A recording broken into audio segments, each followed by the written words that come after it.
नमस्कार विद्यार्थी मित्र हो. आदर्श शिक्षण प्रसारक मंडळ संचलित श्रीपतराव भोसले कला व वाणिज्य कनिष्ठ महाविद्यालय उस्मानाबाद च्या कला शाखेच्या राज्यशास्त्र या विषयातील इयत्ता 12वीच्या 5व्या व्हिडिओमध्ये आपणा सर्वांचं मी प्राध्यापक दत्तात्रय जाधव स्वागत करतो. जसं की आपण गेल्या 4 व्हिडिओमध्ये 1991 नंतरचं जग या पहिल्या प्रकरणामध्ये शीतयुद्ध काळातील घटना व घडामोडींचा आढावा घेत असताना मागील 4 व्हिडिओ आपण क्लासरूममध्ये पाहिलेत, परंतु हा 5वा व्हिडिओ तयार करत असताना विविध प्रादेशिक संघटना, त्यांची चिन्हे व त्यांचे नकाशे व काही चित्रे या उद्देशाने आवर्जून पॉवर पॉईंट प्रेझेंटेशनच्या माध्यमातून हा लेक्चर आपल्यासमोर प्रस्तुत करत आहे.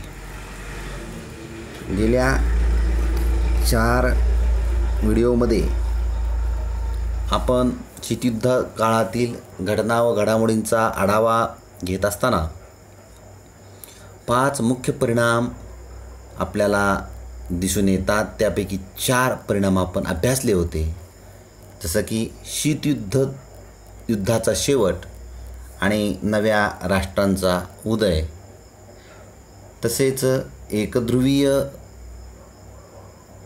उदय आणि त्यानंतर मानवी हक्क आणि मानवतावादी हस्तक्षेप, तसेच 4था मुद्दा म्हणजे दहशतवाद. परंतु आज या 5व्या व्हिडिओमध्ये आपण बहुध्रुवीयता आणि प्रादेशिक वाद यातीलही आपला बहुध्रुवीयता हा मुद्दा गेल्या पाठामध्ये आपण अभ्यासला, तरीही आपण त्यावरती एक ओझरती नजर टाकणार आहोत. बहुध्रुवीयतेमध्ये आपण बघितलं की अमेरिकेच्या लष्करी आणि आर्थिक ताकदीला आव्हान देणारी महासत्ता म्हणून काही सत्ता उदयाला आल्या.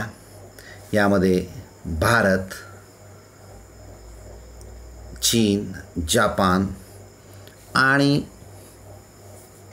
ऊर्जेची महासत्ता असणारा रशिया या देशांचा उदय हळूहळू झाला. त्याचबरोबर चीनने जी मध्य आणि पूर्व आशियामध्ये जे काही वर्चस्व गाजवण्यास सुरुवात केली, तसेच आफ्रिकेतील काही देशांमध्ये प्रभाव पाडण्याची आकांक्षा दाखवली आणि दक्षिण चीन सागरावरती आपला हक्क दाखवण्याची आकांक्षा दाखवली. या दृष्टिकोनातून आपण जग एकध्रुवीयतेकडून हळूहळू बहुध्रुवीयतेकडे कसे चालले आहे. शिवाय आजच्या घडीला चीन आणि भारतासारख्या देशांमुळे झालेली आर्थिक वृद्धी, दक्षिण चीन महासागरातील संघर्ष आणि आसियानचे वाढलेले महत्त्व आणि शिवाय पॅसिफिक महासागरामध्ये अमेरिकेला असणारा रस, यामुळे या प्रदेशाचं महत्त्व आता हळूहळू वाढीस लागलेलं आहे. भविष्यामध्ये या प्रदेशामध्ये भारताची भूमिका महत्त्वपूर्ण ठरणार आहे, हे विसरून आपल्याला चालणार नाही.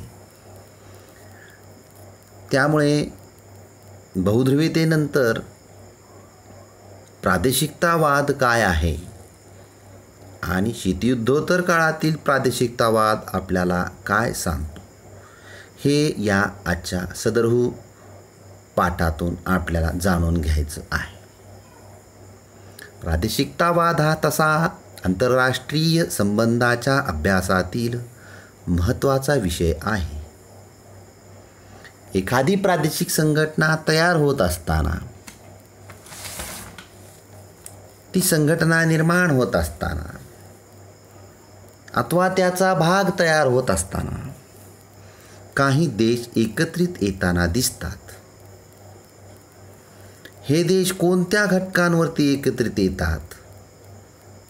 तर अशा प्रकारच्या संघटनांमध्ये हे देश भौगोलिक तत्वांवर किंवा समान राजकीय, वैचारिक, आर्थिक अशा अनेक इत्यादी घटकांवर एकत्रित आलेले आपणास दिसतात.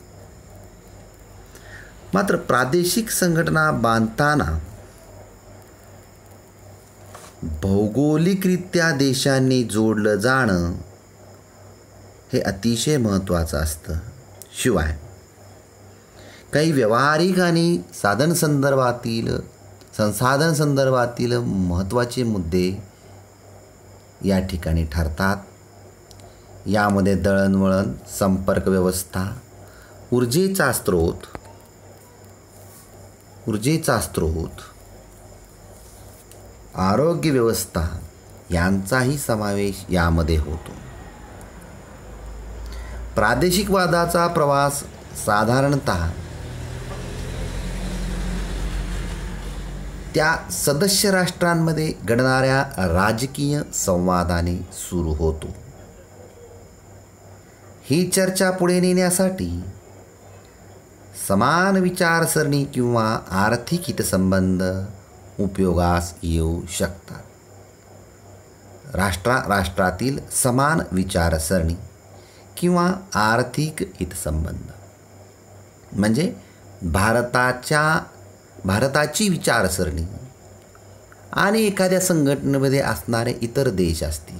उदाहरणार्थ सार्कचा आपण जर विचार केला तर भारताची, पाकिस्तानची, त्याजवळ अफगाणिस्तान, भूतान, नेपाळ, श्रीलंका या इत्यादी देशांची विचारसरणीसुद्धा महत्त्वाची असते असा त्याचा अर्थ होतो.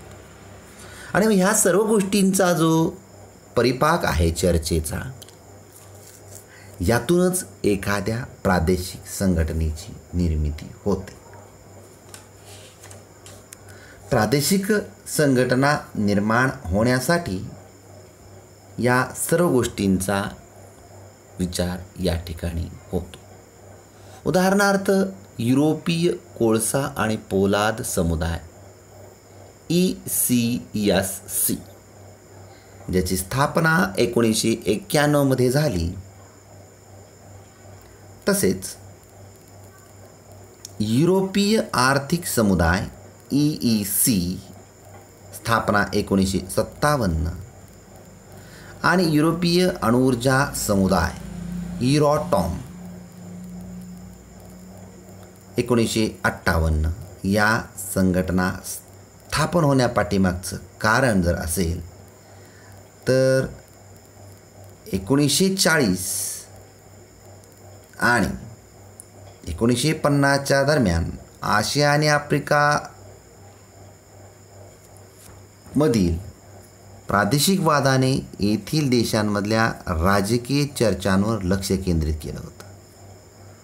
परंतु युरोपचं लक्ष मात्र आर्थिक समन्वयाकडे होतं आणि आर्थिक समन्वय हाच या युरोपियन विविध संस्था आहेत, संघटना आहेत, त्या स्थापन होण्या पाठीमागचा हेतू आहे. जसं की युरोपीय कोळसा आणि पोलाद समुदाय, युरोपीय आर्थिक समुदाय आणि युरोपीय अणुऊर्जा समुदाय. 1960च्या सुमारास प्रादेशिक सहकार्याच्या संकल्पनेचा आपल्या आशिया खंडामध्ये प्रसार झाला. तसा तर तो युरोपमध्ये झाला सुरुवातीला, परंतु नंतर 1960च्या सुमारास या प्रकारच्या प्रादेशिक सहकार्याच्या संकल्पनांचा प्रसार आशिया खंडामध्ये झाला आणि याचाच परिपाक म्हणजे 1967ला स्थापन झालेली आसियान नावाची प्रादेशिक संघटना. आसियान, ASEAN, आसियान दक्षिण पूर्व आशियाई राष्ट्र संघटना असं आपण जिला म्हणतो. त्याचबरोबर 1960मध्ये आर्थिक निकषांवर आधारित असलेल्या काही प्रादेशिक संघटना उदयाला आल्या, परंतु संरक्षणाच्या बाबीवरती लक्ष केंद्रित करणाऱ्या नाटोसारख्या म्हणजेच नॉर्थ अटलांटिक ट्रीटी ऑर्गनायझेशन, उत्तर अटलांटिक संधी करार 1949 यासारख्या देखील संरक्षणाच्या बाबीवर लक्ष केंद्रित करणाऱ्या संघटनांची स्थापना झाली हे विसरून आपल्याला चालणार नाही. याच काळात अनेक प्रादेशिक संघटनांनी व्यापारावर लक्ष केंद्रित करून व्यापारी गट निर्माण केले. तेव्हा आपल्याला व्यापारी गट म्हणजे काय हेही जाणून घेणं गरजेचं आहे. अनेक देश मिळून आपले आर्थिक हितसंबंध दृढ करण्याकरिता काही विशेष करार करण्यासाठी व्यापारी गट स्थापन करतात. सामान्यतः हे करार व्यापारातील अडथळ्यांना कमी अथवा दूर करण्यासाठी केले जातात. जकात म्हणजेच आयातीवरील कर आणि कोटा, आयातीच्या प्रमाणावर घातलेल्या मर्यादा हे व्यापारातील अडथळ्यांचे प्रमुख प्रकार आहेत. अशा प्रकारचे अडथळे दूर करण्याच्या हेतूनेच विविध व्यापारी गट निर्माण झालेले असतात. आता आपण शीतयुद्धोत्तर काळातील प्रादेशिक संघटनांचा विशेषतः अभ्यास करूयात. शीतयुद्धोत्तर काळातील प्रादेशिक संघटनांचा अभ्यास करत असताना आपल्याला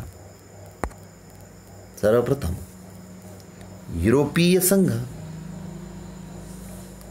या संघटनेचा अभ्यास करणे गरजेचे आहे. दुसरे महायुद्ध व त्यानंतर शीतयुद्ध जे आपण पाहिलं इयत्ता 11वीमध्ये, यामुळे आलेल्या सततच्या अस्थिरतेमुळे युरोपामधील देशांना नेहमीच एकत्र येण्याची प्रेरणा मिळाली. दुसरं महायुद्ध आणि शीतयुद्धाच्या काळात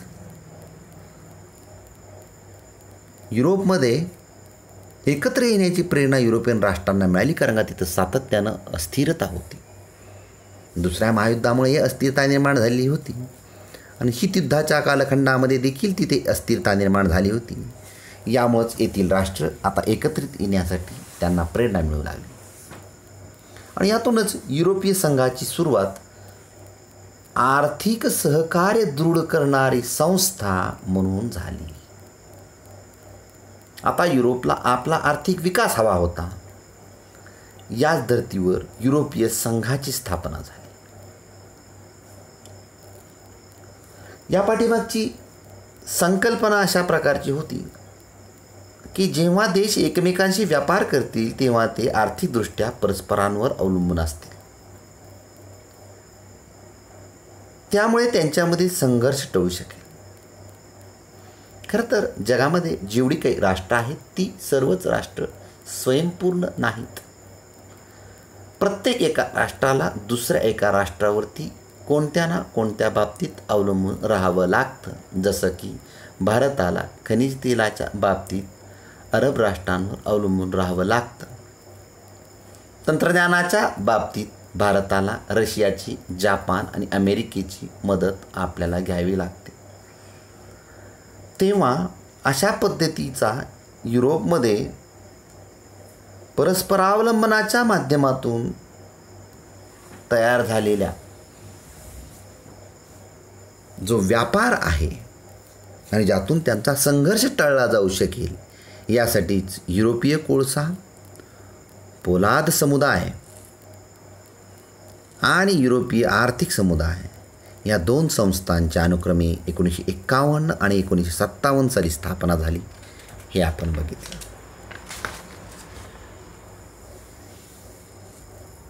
युरोपीय संघ यामध्ये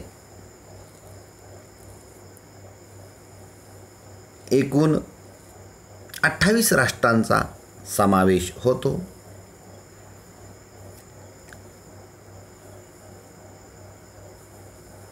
ज्या 1951 आणि 57 ज्या काही संस्था स्थापन झाल्या युरोपमध्ये, युरोपीय कोळसा आणि पोलाद समुदाय आणि युरोपीय आर्थिक समुदाय, यापुढे या सर्व संघटना एकमेकांमध्ये विलीन होऊन गेल्या, एकत्रित होऊन गेल्या आणि त्यातून युरोपीय समुदाय, ज्याला आपण युरोपियन कम्युनिटी असं संबोधतो, EC, ते ओळखलं जाऊ लागलं. 1973 एका कराराअंतर्गत युरोपीय संसद निर्माण करण्यासाठी एक करार करण्यात आला होता. 1980च्या दशकात युरोपीय संघाची एक बाजारपेठ तयार करण्याच्या दृष्टीने प्रयत्न सुरू होऊन 1993 ती प्रक्रिया पूर्ण झाली आणि इथंच 1993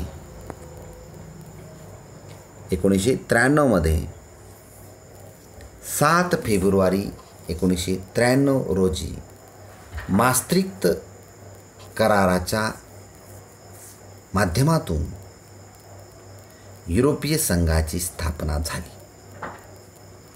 या करारामुळे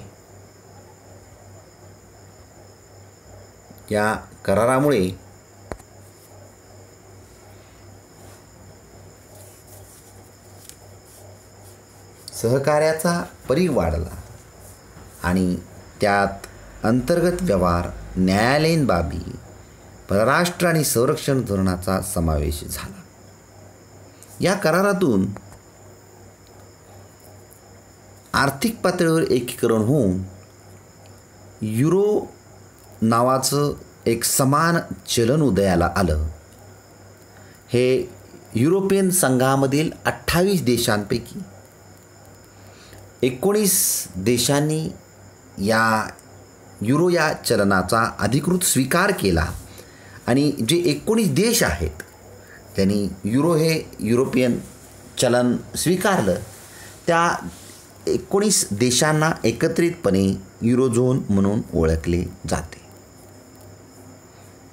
निव्वळ आर्थिक संघटनांच्या दृष्टीने सुरू झालेली युरोपीय सहकार्याची प्रक्रिया विकसित होऊन आता ही संघटना हवामान बदल, पर्यावरण, आरोग्य, परराष्ट्र संबंध, सुरक्षा व स्थलांतर या विविध धोरण क्षेत्रांमध्ये कार्यरत आहे. आपल्याला सदरहू नकाशामध्ये दाखवलेली जी गुलाबी रंगाची राष्ट्र दिसत आहेत, ती राष्ट्र युरोझोनमध्ये सहभागी नसलेली युरोपियन युनियनचे सदस्य असलेली राष्ट्र आहेत. म्हणजे युरोझोनमध्ये नाहीत परंतु युरोपियन युनियनमध्ये आहेत किंवा युरोपियन संघटनेमध्ये आहेत परंतु युरोझोनमध्ये नाहीत. म्हणजेच ती युरो हे चलन त्यांना स्वीकार नाही, अशी स्वीडन, पोलंड, रुमानिया इत्यादी. तसेच जे 19 देश युरोझोनमधले आहेत ज्यांना युरो हे चलन मान्य आहे, त्यापैकी Spain, France, Germany, Denmark, Finland, Greece इत्यादी, युनायटेड किंगडम, आयर्लंड हे देश आपल्याला नकाशाच्या साहाय्याने पाहता येतील, अभ्यासता येतील.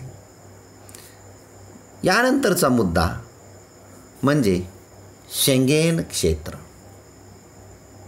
आता हे शेंगेन क्षेत्र काय आहे हे आपल्याला जाणून घेणं गरजेचं आहे. सदरहू स्लाईडमधील चित्रात नकाशाच्या माध्यमातून आपणास शेंगेन क्षेत्र,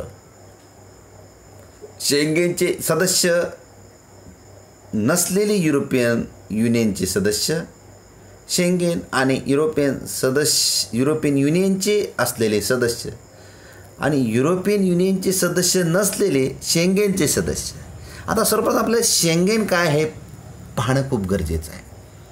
शेंगेन प्रदेशाची निर्मिती ही युरोपीय संघाची सगळ्यात मोठी कामगिरी मानली जाते.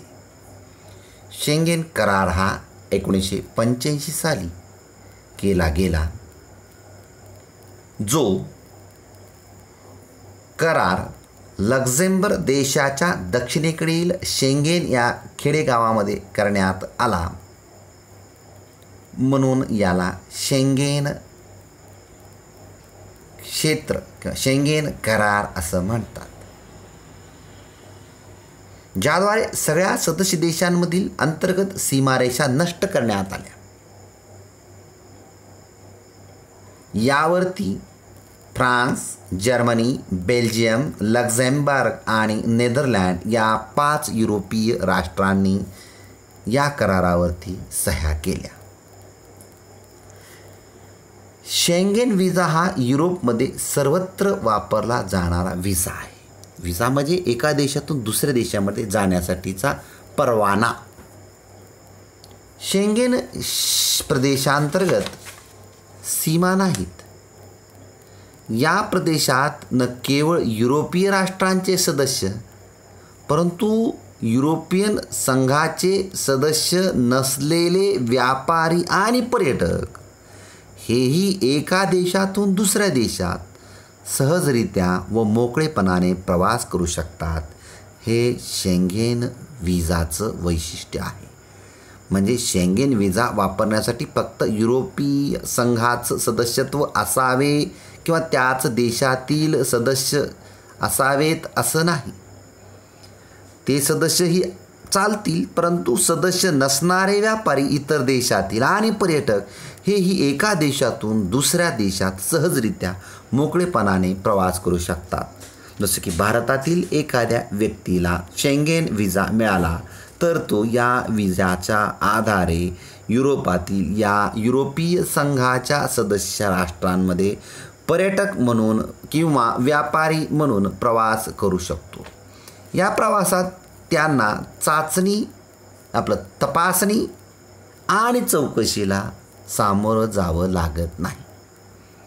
सद्यस्थितीत युरोपीय संघातील बघा सद्यस्थितीमध्ये काय अवस्था आहे तर युरोपीय संघातील 28 देशांपैकी 22 देशांमध्ये शेंगेन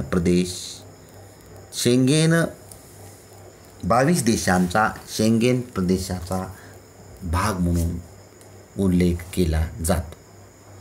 सदरहू स्लाईडमधील चित्रामध्ये आपण पाहतोय जो सर्वप्रथम दिलेला पिवळा रंग आहे शेंगेन आणि युरोपियन युनियनचे सदस्य.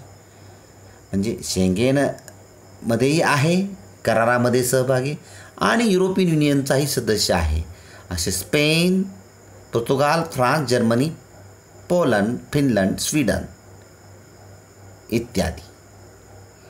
तसेच दुसरा थोडासा पिवळ्या रंगापेक्षा फिकट असा रंग असलेले रंगाने रंगवले गेलेले निर्देशित केलेले देश शेंगेनचे सदस्य नसलेले युरोपियन युनियनचे सदस्य. शेंगेनचे सदस्य नाही आहेत परंतु युरोपियन युनियनचे ते सदस्य आहेत. यामध्ये बेलारूस, युक्रेन इत्यादी. आता आपण तिसऱ्या रंगानं रंगवलेले जे पूर्णतः कॉफी किंवा चॉकलेटी रंगामध्ये दर्शवले गेले आहेत युरोपियन युनियनचे सदस्य नसलेले शेंगेनचे सदस्य. म्हणजे हे युरोपियन युनियनमध्ये नाहीत परंतु शेंगेनचे सदस्य आहेत. म्हणजेच या देशांमध्ये ही एखाद्या पर्यटकाला आणि व्यापाऱ्याला प्रवास करता येतो युरोपमध्ये. यामध्ये आईसलँड, नॉर्वे, रोमानिया इत्यादी देशांचा समावेश होतो. यावरून आपल्याला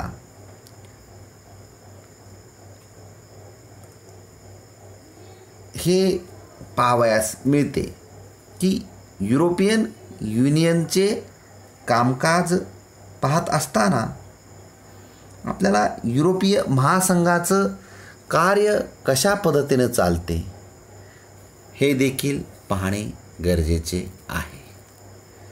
युरोपियन युनियनचे कार्य पाहण्यापूर्वी पुन्हा एकदा मी युरोपियन युनियनविषयी उल्लेख करतो की 7 फेब्रुवारी 1992 रोजी मास्त्रिक्ट येथे झालेल्या कराराद्वारे युरोपियन संघाची स्थापना झाली. त्यालाच आपण युरोपियन युनियन म्हणतो. 1 जुलै 2013 पासून क्रोएशिया या नवीन देशाला सदस्यत्व मिळाल्यामुळे युरोपियन युनियनमध्ये आता एकूण 28 देश आहेत. 19 देशांचे युरो हे चलन आहे, म्हणून या देशांना युरोझोन असे म्हटले जाते. युरोपियन महासंघाचे कार्य पाहत असताना आपल्याला खालील 4 मुद्द्यांचा अभ्यास करणे आवश्यक आहे. युरोपियन महासंघाचे कार्य कसे चालते किंवा युरोपियन संघाच्या कामकाजात महत्त्वाची भूमिका हे 4 संस्था कशा पद्धतीनं करतात, बजावतात हे पाहणं आवश्यक आहे. त्यातील पहिली संस्था म्हणजे युरोपियन आयोग. हा आयोग युरोपियन युनियनचा कार्यकारी नोकरशाही संबंधित असा घटक आहे. एक्झिक्युटिव्ह अँड ब्युरोक्रॅसी, कार्यकारी नोकरशाही म्हणजे याच्यामध्ये सगळे कार्यकारी नोकरशाह आहे. युरोपियन आयोग मुख्यतः नव्या कायद्यांसाठीचे प्रस्ताव सुचविणे, युरोपियन संसदेने आणि आयोगाने घेतलेल्या धोरणात्मक निर्णयांची अंमलबजावणी करणे या जबाबदाऱ्या पार पाडतो. आता दुसरी संस्था आपण बघूया जी युरोपियन महासंघाचं कामकाज चालण्यासाठी अतिशय महत्त्वाची, युरोपियन संसद. युरोपियन संसदेमध्ये एकूण प्रत्यक्ष निवडणुकीद्वारे 551 सदस्य 5 वर्षाच्या कालावधीसाठी निवडले जातात. संसदेवर कायदेविषयक, देखरेखींच्या आणि अर्थविषयक जबाबदाऱ्या सोपवल्या जातात. तिसरी संस्था आहे ती म्हणजे युरोपियन परिषद. युरोपियन परिषदेच्या रचनेत सदस्य राष्ट्रांचे राष्ट्राध्यक्ष किंवा प्रधानमंत्री, त्यांचे परराष्ट्रमंत्री व त्याचबरोबर परिषदेचे पूर्णवेळ अध्यक्ष यांचा समावेश असतो. ही परिषद वर्षातून 4 वेळा भरली जाते आणि युरोपियन युनियनला सामरिक नेतृत्व प्रदान करते. हे या संस्थेचं वैशिष्ट्य आहे. पुढची संस्था आहे ती म्हणजे युरोपियन न्यायालय. युरोपियन न्यायालय युरोपियन युनियनमधील कायद्यांचा आणि करारांचा अर्थ लावणे व निवाडा करणे हे काम पार पाडते. युरोपियन युनियनचे कायदे सदस्य देशांच्या राष्ट्रीय कायद्यांपेक्षा श्रेष्ठ मानले जातात. युरोपियन युनियनचे कायदे सदस्य देशांच्या राष्ट्रीय कायद्यांपेक्षा श्रेष्ठ मानले जातात. म्हणजे युरोपियन युनियनचा कायदाच असा आहे की त्याच्यामध्ये जे सदस्य देश आहेत त्या देशांच्या कायद्यापेक्षा सुद्धा युरोपियन युनियनच्या कायद्याला महत्त्व जास्त आहे असं या ठिकाणी स्पष्ट होते. त्याचबरोबर आपल्याला ब्रेक्झिट हा एक मुद्दा पाहणं अतिशय गरजेचं आहे की ब्रेक्झिट हा मुद्दा काय आहे. तर 2016 साली ब्रिटिश नागरिकांनी जनमताद्वारे युरोपीय संघ सोडण्याचा निर्णय घेतला. शुक्रवार दिनांक 31 जानेवारी 2020 रोजी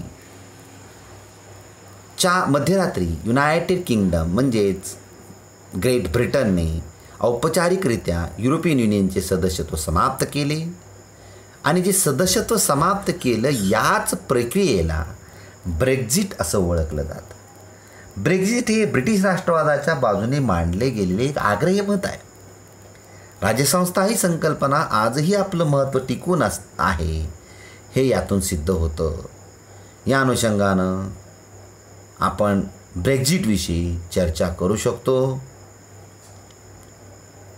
या ठिकाणी आपण थांबू. यानंतरचा मुद्दा पुढील पाठामध्ये आपण अभ्यासूया. धन्यवाद.